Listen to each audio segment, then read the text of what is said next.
The transport ship hummed as it dropped out of hyperspace, and Commander Zyxthan pressed his face against the viewport like a child seeing stars for the first time. Below them, the human military station called Fort Jackson floated in the darkness of space, its lights blinking in patterns that seemed almost welcoming.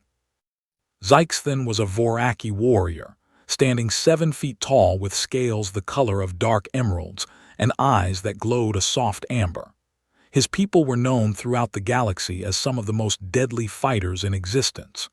They had claws that could tear through steel, reflexes faster than most species could track, and a regeneration ability that made them nearly impossible to kill. But none of that mattered to Zyxthan right now. What mattered was the small datapad in his clawed hand, displaying the approved request form that had taken him 3 years to obtain. Request for cultural integration and military adoption into human combat unit, it read. Status: approved.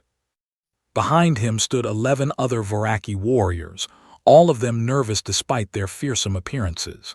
They shuffled their feet and checked their equipment repeatedly, behaviors that would have been shameful back home.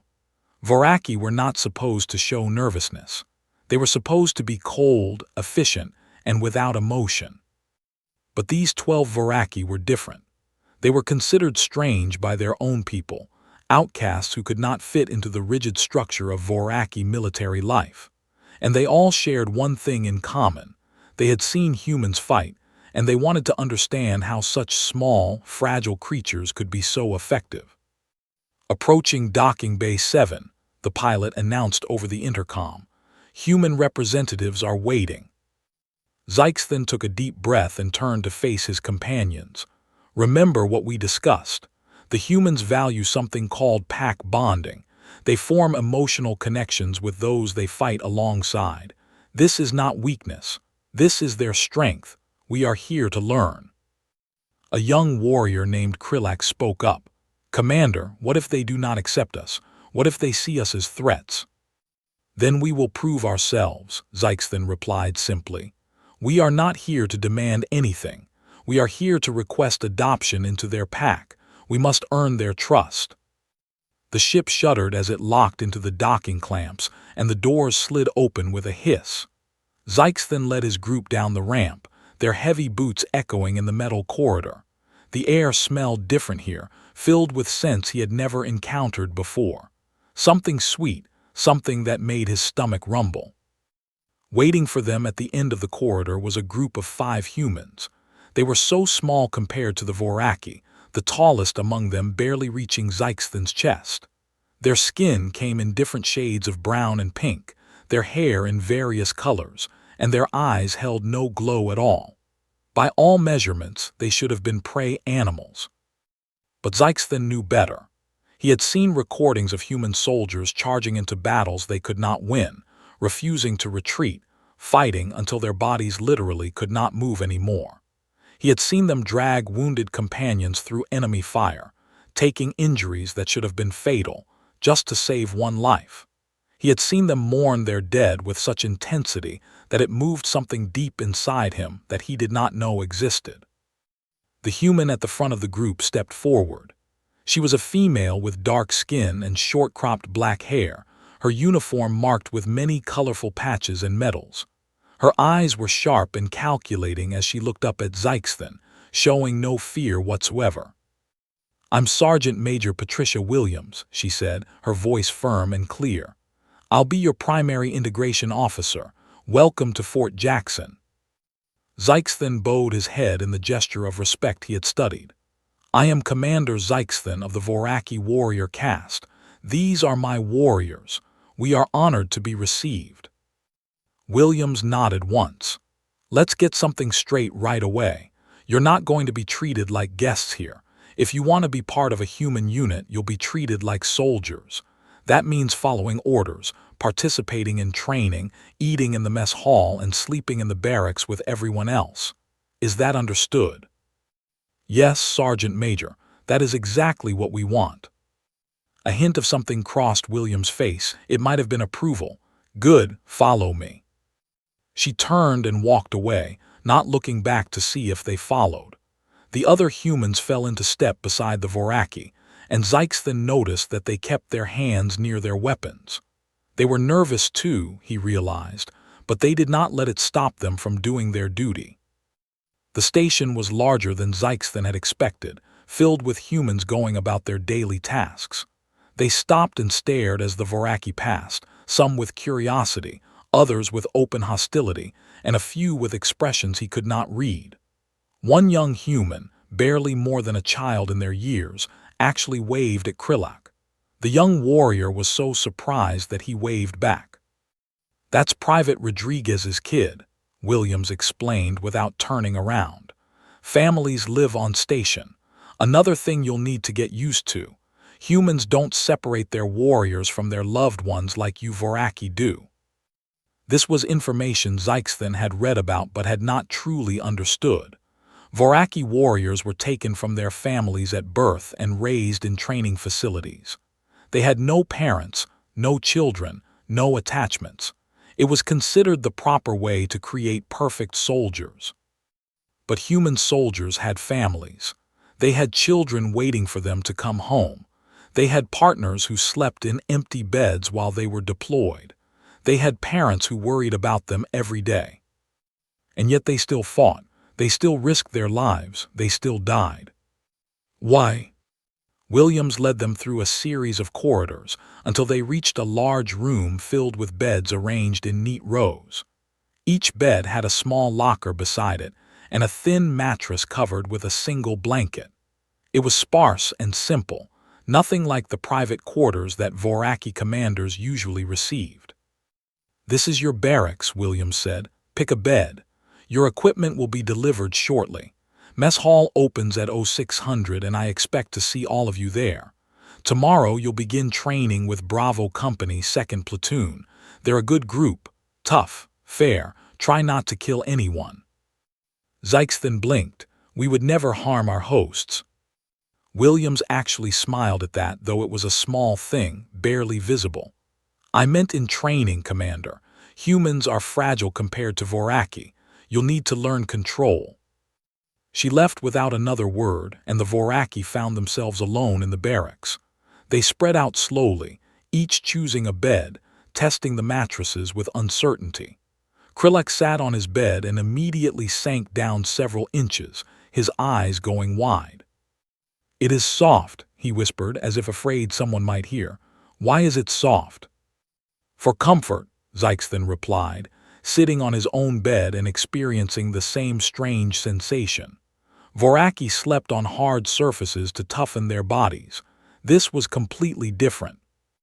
"I like it," another warrior named Thessa admitted quietly.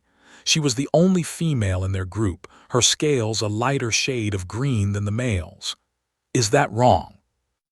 Zykes looked at his warriors, seeing the confusion and hope in their glowing eyes. They were all asking the same question, wondering if the things they enjoyed but were told not to enjoy were actually acceptable here. "Nothing is wrong," he said firmly. "We are here to learn a new way. If soft beds make us sleep better and fight harder, then soft beds are good. The humans do not survive by denying themselves comfort. They survive by finding strength in it." The warriors absorbed this, and slowly, one by one, they began to relax. Thessa lay back on her bed and actually closed her eyes. Krillak removed his boots, wiggling his clawed toes experimentally. Others began unpacking the few personal items they had brought, placing them in lockers with almost reverent care. Zykes watched them and felt something warm spread through his chest. He did not know what this feeling was called, but he suspected the humans had a word for it. He pulled out his datapad and began to search. "Hope," he read, "a feeling of expectation and desire for a certain thing to happen." Yes, that was it. For the first time in his 200 years of life, Zykes felt hope. The alarm came at 0530, a loud and obnoxious sound that had all 12 Voraki warriors on their feet with weapons drawn in less than 2 seconds.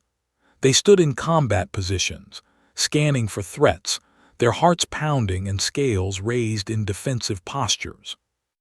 A human soldier walked past their barracks doorway, coffee cup in hand, and paused to look at them. He was a young male with red hair and freckles covering his face, and he did not seem at all concerned by the sight of 12 heavily armed aliens ready for battle. "It's just the wake-up call," he said calmly. "Breakfast is in 30 minutes. Might want to put those away." He gestured at their weapons and continued walking, sipping his coffee as if this was the most normal thing in the world. The Voraki slowly lowered their weapons and looked at each other in confusion. "That sound," Krillek said, still breathing hard.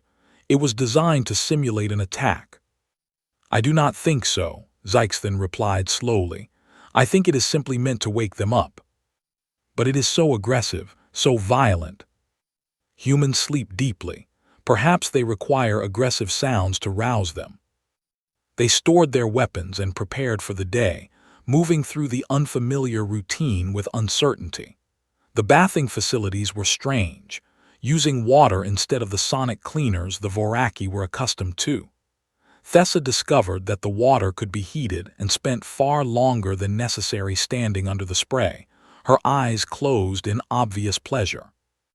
When they finally made their way to the mess hall, they found it already crowded with hundreds of humans eating their morning meal. The noise was overwhelming, filled with conversation and laughter and the clatter of eating utensils.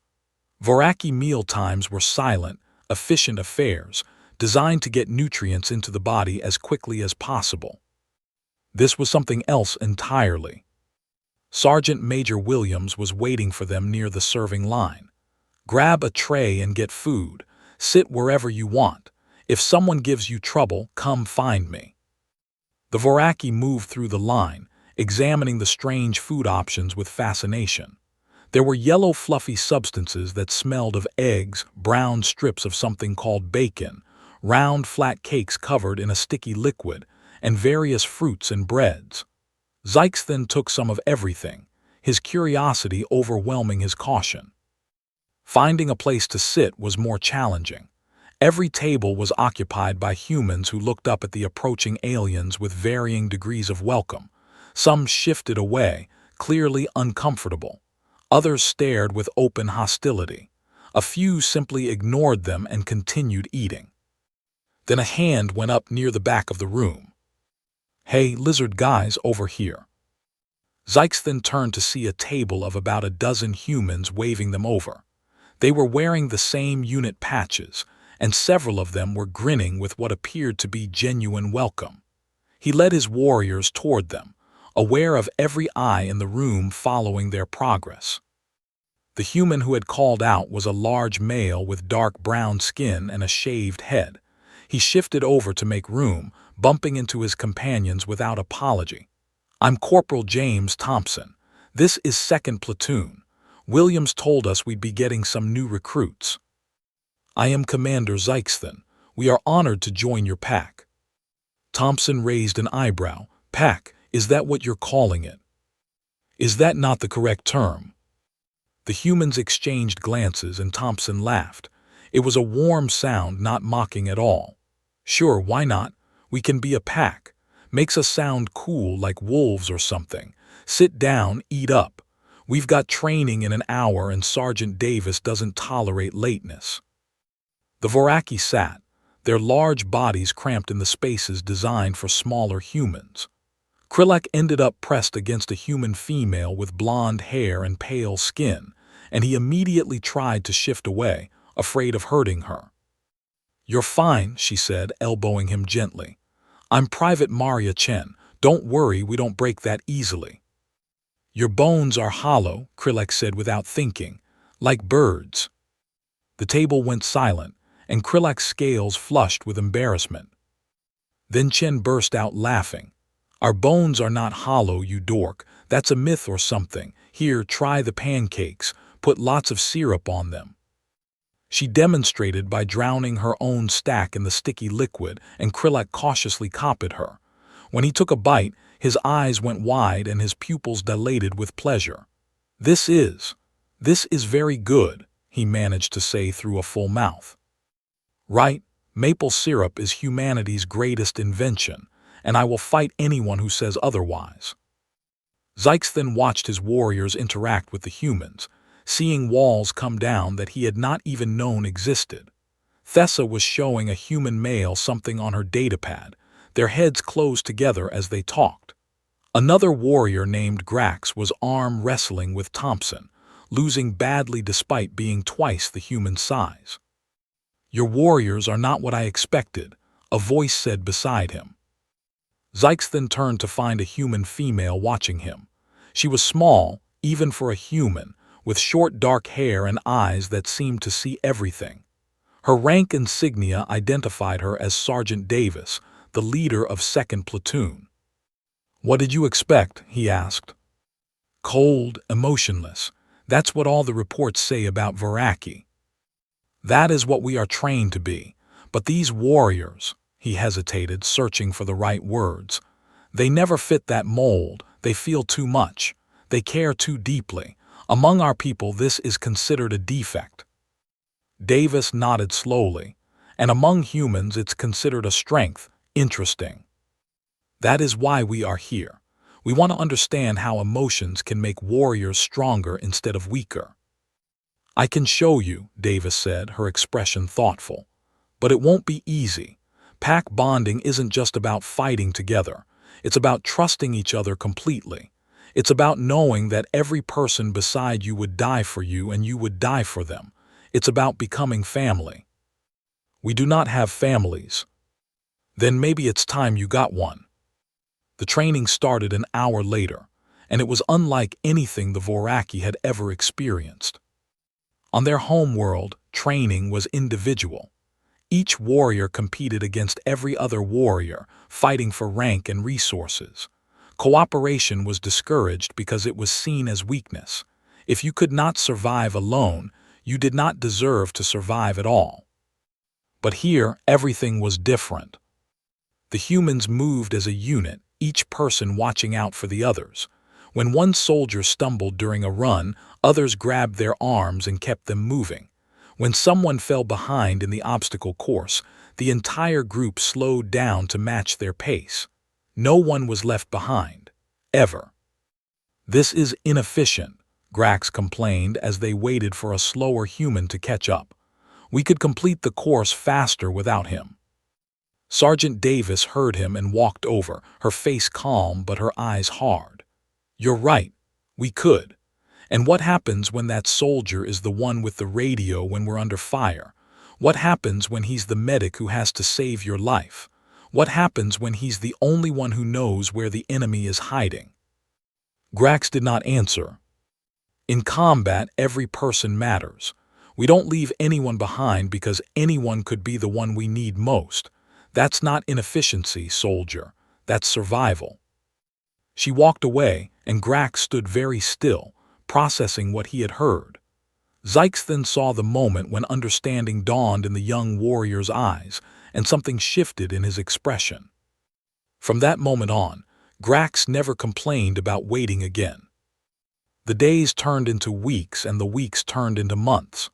The Voraki trained with 2nd Platoon, ate with them, slept in the barracks beside them, and slowly something began to change.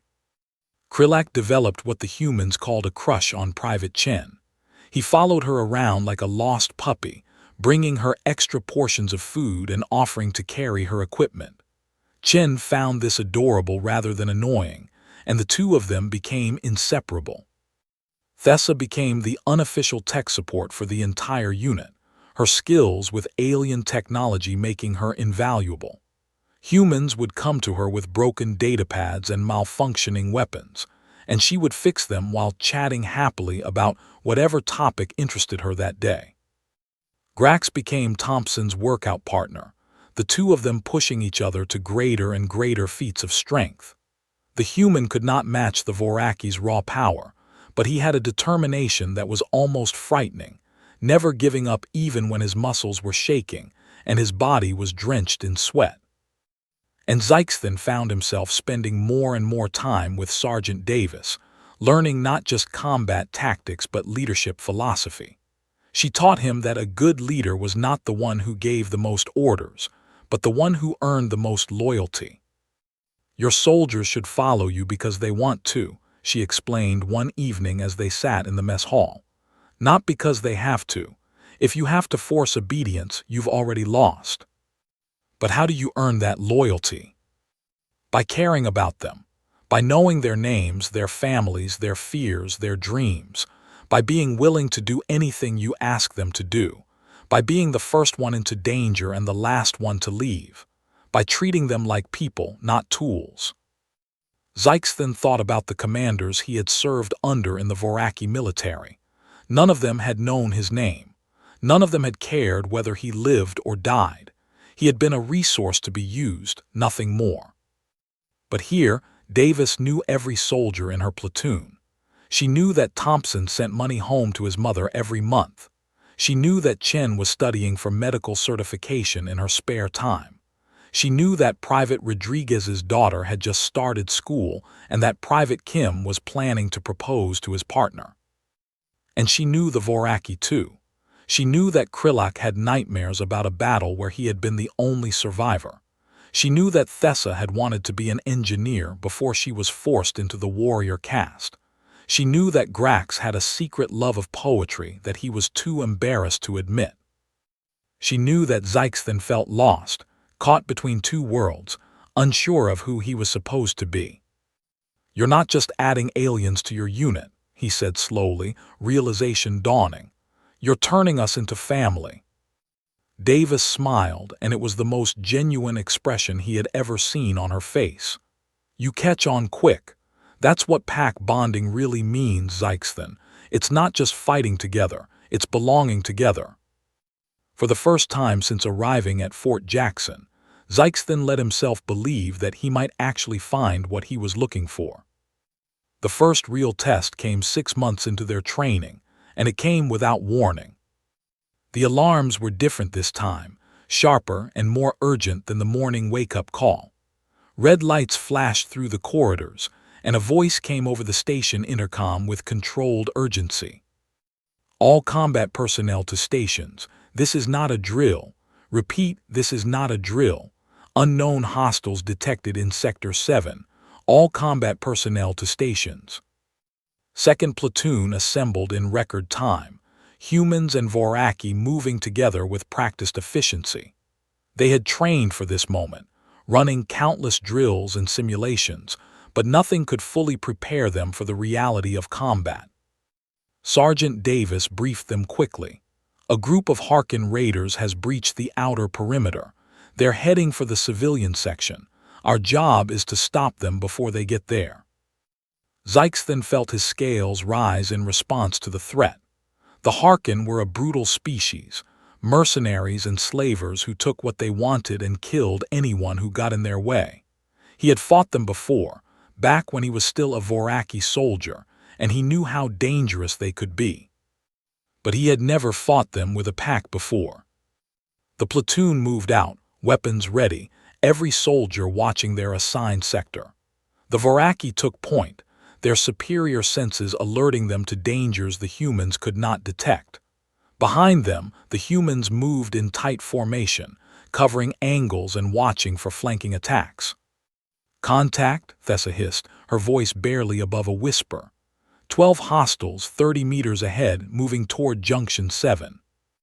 Davis made a hand signal, and the platoon split smoothly into 2 groups, moving to flank the enemy position. Zykes then found himself alongside Thompson, Krillak, and Chen, their 4 bodies pressed against the corridor wall as they waited for the signal to attack. "You ready for this?" Thompson asked quietly, his voice calm despite the tension in his shoulders. Zykes then looked at the human, seeing the fear in his eyes but also the determination to push through it. In that moment, he understood something fundamental about human warriors. They were not brave because they felt no fear. They were brave because they felt fear and fought anyway. "I am ready," Zykes then replied. "I fight for my pack." Thompson grinned. "Damn right you do." The signal came, and they moved. The battle was chaos, the kind of close-quarters fighting that left no room for error. The Harkin were tough, their scaled bodies nearly as strong as the Voraki, but they fought as individuals, each one looking out for themselves. Second platoon fought as one. When a Harkin charged at Chen, Krillak was there to intercept, his claws raking across the enemy's chest. When Thompson took a hit to the leg and went down, Zyxthan stood over him, defending the wounded human until a medic could reach them. When Grax found himself surrounded, the entire platoon shifted to support him, creating an opening for him to escape. No one was left behind. The fighting seemed to last forever, but in reality it was over in minutes. The Harkin force was destroyed, their bodies scattered across the corridor floor. Second platoon had won. But victory had come at a cost. Private Rodriguez was dead, killed by a Harkin blade that had slipped past his armor. He lay on the ground, his eyes staring at nothing, his blood pooling beneath him. Around him, his platoon mates knelt, their faces twisted with grief. Zyxthan stood frozen, watching the humans mourn. He had seen death before many times, but he had never seen anything like this. The Voraki did not mourn. Death was simply the end of service, nothing more, nothing less. But these humans were crying. Thompson was sobbing openly, his massive shoulders shaking with the force of his grief. Chen was holding Rodriguez's hand, talking to him as if he could still hear her. Davis was standing over them all, her face a mask of pain that she was barely holding together. This was what pack bonding meant, Zyxthan realized. It was not just fighting together and winning together. It was hurting together. It was feeling the loss of a pack member as if a piece of your own soul had been torn away. He knelt beside Thompson and placed a clawed hand on the human's shoulder. "I am sorry," he said, and the words felt inadequate, completely insufficient to express what he was feeling. He was a good warrior, a good friend. Thompson looked up at him, tears streaming down his face. "He was family," he said hoarsely. "He was our brother." "Then he was my brother too." Thompson stared at him for a long moment, then nodded slowly. "Yeah," he said. "Yeah, he was." The funeral was held 3 days later in the station's memorial chamber. The entire platoon attended, along with Rodriguez's wife and daughter, a young girl with dark hair and big eyes that reminded Zyxthan of her father. The humans had asked the Voraki to participate in the ceremony, and they had agreed without hesitation. They stood at attention as Rodriguez's body was placed in a capsule, as the captain spoke words of honor and remembrance, as the capsule was launched into space to drift among the stars. Then something unexpected happened.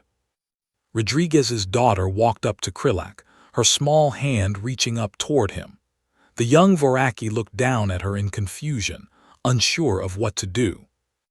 "You were my daddy's friend," the girl said, her voice trembling but brave. "Will you still come visit me?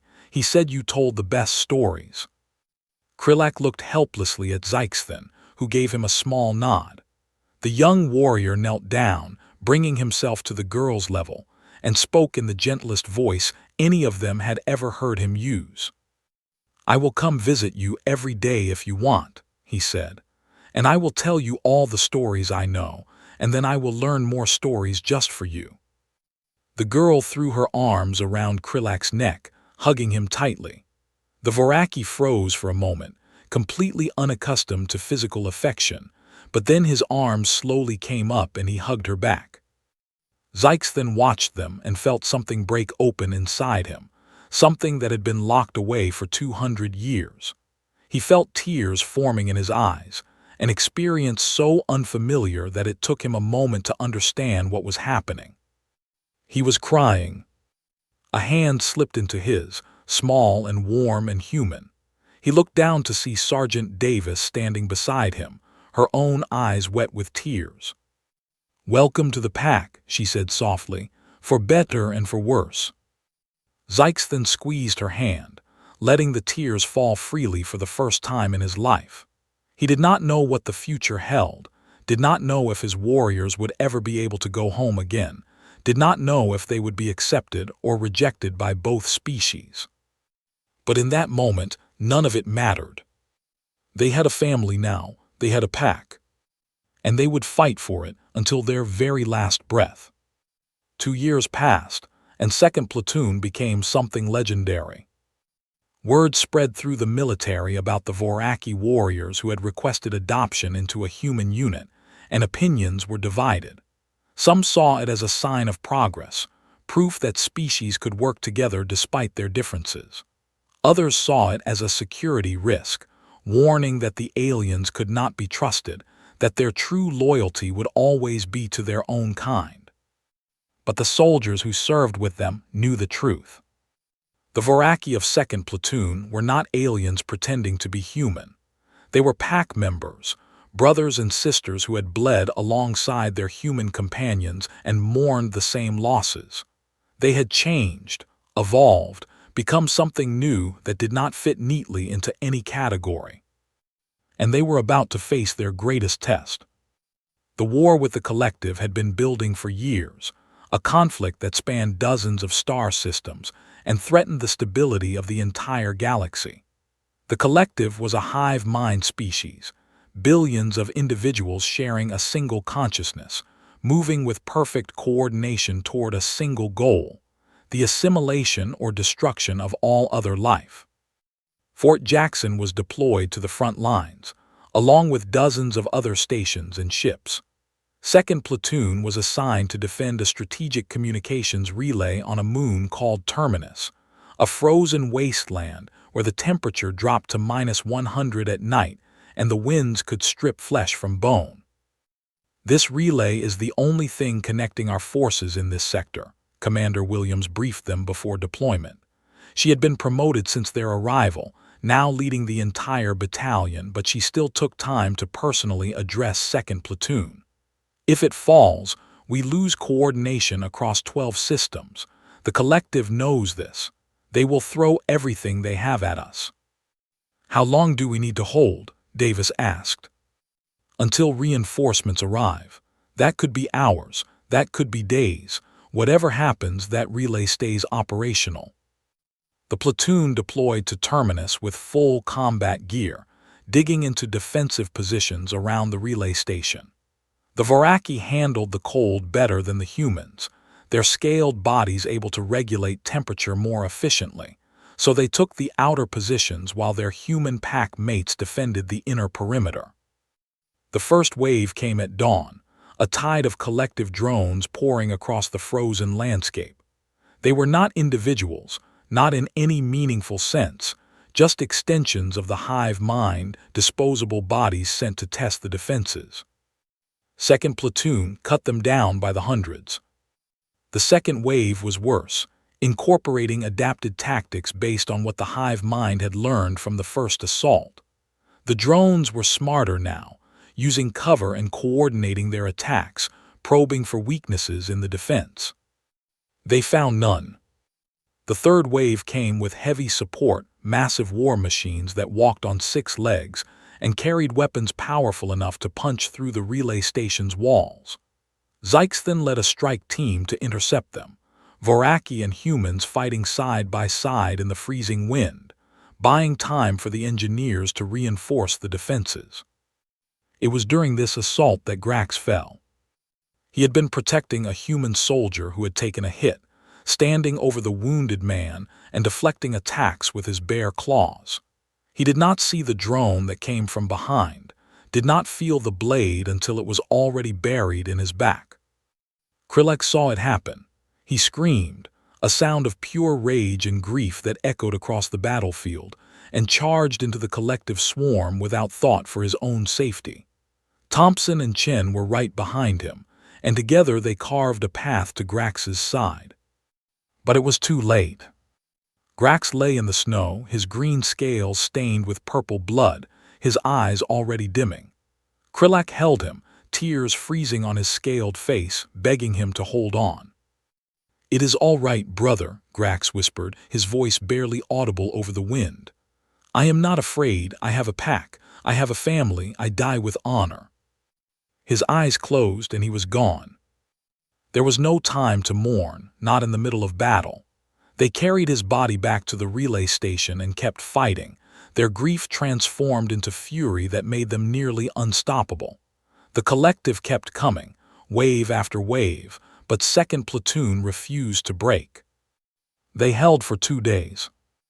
On the morning of the 3rd day, with ammunition running low and half the platoon wounded, Zykes then made a decision that would change everything. "I will take a team and strike the Hive command node," he told Davis. "If we destroy it, the local swarm will be thrown into chaos. It will buy time for reinforcements to arrive." "That's a suicide mission," Davis said flatly. "The command node is in the center of their position. You'll never make it out." "I know." Davis stared at him, and for a moment, Zykes then saw the same pain in her eyes that he had seen at Rodriguez's funeral. But then something else replaced it, something like respect. "Who's going with you?" "Only Voraki. This is not a human mission. Your people need to defend the relay." "The hell with that. If you're going, I'm going." "And me," Thompson said, stepping forward. His leg was wrapped in bloody bandages, but his eyes were clear and determined. "Me too," Chen added, already checking her weapons. One by one, the humans of 2nd Platoon volunteered to join the strike team.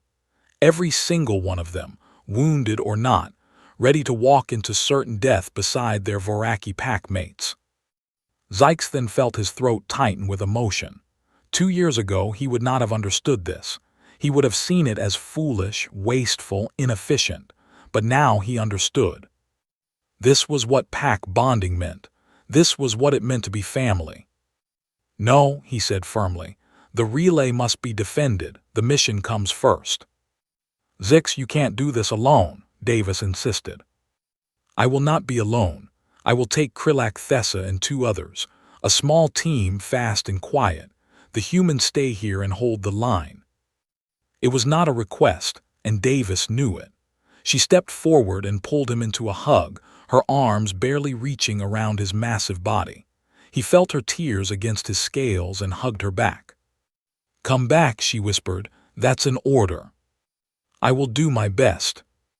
He stepped back and looked at his Voraki warriors, seeing the same determination in their glowing eyes that he felt in his own heart. They were ready. They had been ready since the day they arrived at Fort Jackson, since the day they requested adoption into a human pack. They were going to show the galaxy what that meant. The strike team moved through the frozen wasteland like ghosts, using every bit of Voraki stealth training to avoid collective patrols. Zykes then led them toward the command node, a massive pooling structure at the center of the enemy position, where the hive mind's local consciousness resided. "Commander," Krillak said quietly, "I want you to know something." "Speak." "Before I came here before the humans, I was empty. I had no purpose except to fight and die. But now," he paused, searching for words, "now I have reasons. Chen, the little girl, the pack. For the first time in my life, I want to live, and I am not afraid to die for that." Zykes then understood completely. He felt the same way. They reached the command node as the sun was setting, casting long shadows across the ice. The structure was heavily defended, surrounded by thousands of drones and war machines. There was no way they would survive the assault. But they did not need to survive. They only needed to succeed. "For the pack," Zykes then said, drawing his weapons. "For the pack," the others echoed. They charged. The battle that followed would become the stuff of legend, told and retold in human and Voraki military academies for generations. 5 warriors against thousands, fighting with a ferocity that defied all reason, pushing through the enemy lines toward their objective. Thessa fell first, taking a blast that would have killed 3 humans, still dragging herself forward with her claws until she finally stopped moving. Krillak fell next, protecting Zykes from an attack that would have ended the mission, his last words a message of love for Chen and the little girl. By the time Zykes reached the command node, he was alone. His body was torn and bleeding, his regeneration struggling to keep up with the damage, but he kept moving, kept fighting, kept pushing forward. The node's entrance was just ahead. He could see it, could feel the pulsing of the hive mind's consciousness calling to him, almost daring him to try. He triggered the charges they had brought, knowing the explosion would kill him along with everything else. But it would also destroy the node, sever the hive mind's control, save the relay, and save his pack. It was a good trade. "For my family," he whispered and pressed the detonator. The explosion lit up the frozen landscape like a second sun. At the relay station, Davis saw the blast and knew immediately what it meant. She fell to her knees in the snow, tears streaming down her face, as around her the collective forces collapsed into chaos. The reinforcements arrived 2 hours later, finding the relay still standing and the enemy in full retreat. They found 2nd Platoon at their posts, wounded and exhausted but unbroken. They found the bodies of the Voraki strike team scattered across the battlefield, heroes who had given everything for their pack. And they found Zyxthan. Against all odds, he was still alive. His body was shattered, barely held together by his regeneration, but his heart was still beating. They rushed him to the medical ship, worked on him for 12 hours straight, and somehow, impossibly, saved him. He woke 3 weeks later in a hospital bed on Fort Jackson, surrounded by the surviving members of 2nd Platoon. Davis was there, and Thompson, and Chen, and all the others. Rodriguez's daughter was there too, holding a picture she had drawn of Grax that she wanted to give him. "You came back," Davis said, her voice thick with emotion. "You stubborn, impossible lizard, you came back." Zyxthan tried to speak, but his throat was too damaged. So he simply reached out and took her hand, squeezing it gently. He was home. The recovery took months, and Zyxthan spent much of it in therapy, both physical and emotional. He had lost half his team, warriors who had become brothers and sisters to him, and the grief was overwhelming. But he was not alone. The humans were with him every step of the way, sharing his pain, helping him heal. One day, Commander Williams came to visit him with a datapad in her hand and an unusual expression on her face. "We've received a request," she said, "from the Voraki High Command." Zyxthan tensed. He had not thought about his former people in years, had almost forgotten that they existed. The request could not be good. "They want you back," Williams continued. "All of you. They've heard about what happened on Terminus, about how the Voraki warriors fought alongside humans and became heroes. They're calling it a strategic success, wanting to implement pack bonding across their military. They want to use us," Zyxthan said flatly, "to turn our experiences into a training program." "That's what they say, but I think they're really scared. They saw what pack bonding can do, how it made 5 warriors worth more than 500. They want that power for themselves." Zyxthan was quiet for a long moment, thinking about the implications. The Voraki could become stronger if they learned what he had learned. They could become better, but they could also twist it, corrupt it, turn something beautiful into just another weapon. "What do you think I should do?" he asked. Williams smiled. "I think you should tell them to come here, to learn from us directly. Not from reports or simulations, but from living with us, training with us, becoming part of our pack. That's the only way they'll really understand." "You would accept more Voraki." "Zix, you're not Voraki anymore. Not really. You're one of us. And anyone willing to go through what you went through, to open themselves up to genuine connection and love, they can be one of us too." Zyxthan felt tears forming in his eyes again, a sensation he had become familiar with over the past 2 years. He reached out and took William's hand, squeezing it the same way he had squeezed Davis' hand when he woke up from his coma. "Thank you," he said, "for everything." "Thank you," Williams replied, "for showing us that even the most unlikely people can become family." The first group of Voraki volunteers arrived 3 months later. 50 warriors who had heard about what happened on Terminus and wanted to experience pack bonding for themselves. They were scared and confused, just like Zyxthan had been, unsure of what to expect. Zyxthan met them at the docking bay, standing alongside Davis and the surviving members of 2nd Platoon. He looked at the new arrivals and saw himself in their glowing eyes, saw the same emptiness and longing that he had carried for 200 years. "Welcome to Fort Jackson," he said. "My name is Commander Zykeston. I was once like you, a warrior without a pack, fighting for nothing except survival. But I found something here, something that changed me forever. I found a family." The new Voraki listened, their expressions shifting from uncertainty to curiosity to something that might have been hope. "It will not be easy," Zykeston continued. "You will be challenged in ways you never expected. You will feel things you have never felt before. You will lose the walls that protect your heart, and you will become vulnerable in ways that terrify you." He paused, looking at Davis and Thompson and Chen and all the others standing beside him. His pack, his family. "But you will also find something worth living for, something worth dying for. You will find people who care about you, not because of what you can do for them, but simply because you exist. You will find love." He stepped forward and extended his clawed hand to the nearest Voraki, a young female with scales the color of autumn leaves and eyes that shone with desperate hope. "So let me ask you, are you ready to become family?" She looked at his hand, then at the human standing behind him, then back at him. She took a deep breath, reached out, and grasped his hand firmly.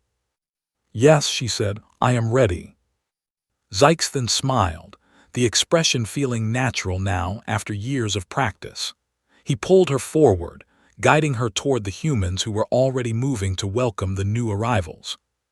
Behind them, more Voraki stepped forward, following the first, beginning a journey that would change them forever. And watching it all, surrounded by the pack she had helped create, Sergeant Major Davis wiped a tear from her eye and smiled. This was what humanity had to offer the galaxy. Not just weapons and technology, not just strategy and strength, but connection, family, love. And it was spreading, one warrior at a time, changing the universe for the better. The story of Second Platoon would be told for centuries, a legend of aliens who came looking for the secret of human strength and found something far more precious. It would inspire generations of soldiers, human and otherwise, to open their hearts and build bonds that transcended species and culture. But for the warriors who lived it, it was not a legend at all. It was simply life, a life shared with family, with pack, with love. And it was beautiful.